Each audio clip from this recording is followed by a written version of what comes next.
Joining us now is pediatrician Dr. Dory Saxon from Kaiser Permanente, Georgia. Welcome. Thanks for having me. Yes, we're talking all things back to school. Kids are getting back into school, and we want to talk about practical things that all the guardians, educators, what can we do to make sure these kids are staying healthy throughout the year?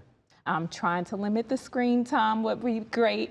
They're getting a lot of screen time related to their education. That's right. But that leisurely screen time, we want to keep under 2 hours per day, ideally. We're so inundated with content, and children oftentimes don't know how to turn that off, right? Mm-hmm. So what are some of those specific strategies that we can implement as guardians, as parents, to make sure that we are bringing them back to that 2 hours? Mm-hmm.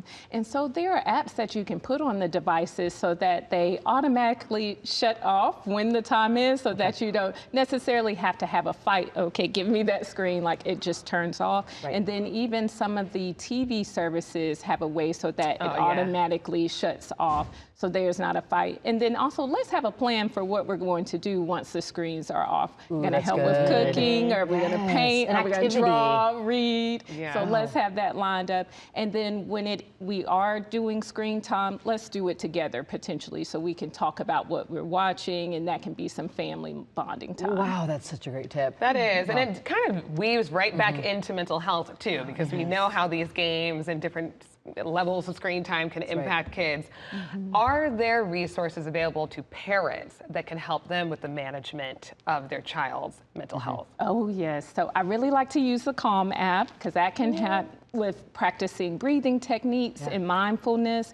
CHOA has a Strong for Life program, strongforlife.com, and particularly the section on building resilience is very helpful. Oh, and then I like to just encourage families, if we're feeling like the child is really struggling with developing those coping techniques, if there's been a life change, or we're concerned for depression or anxiety, having a low threshold for getting a counselor involved. With most insurance companies, you don't need a referral. You just find someone in network, call, schedule that appointment, do virtual, you can do in person, and it doesn't commit you to doing it forever. Just building up those skills with a licensed professional can be so helpful for so many kids. Thank you so much for being here. This has been so helpful. Thank you. Thank you.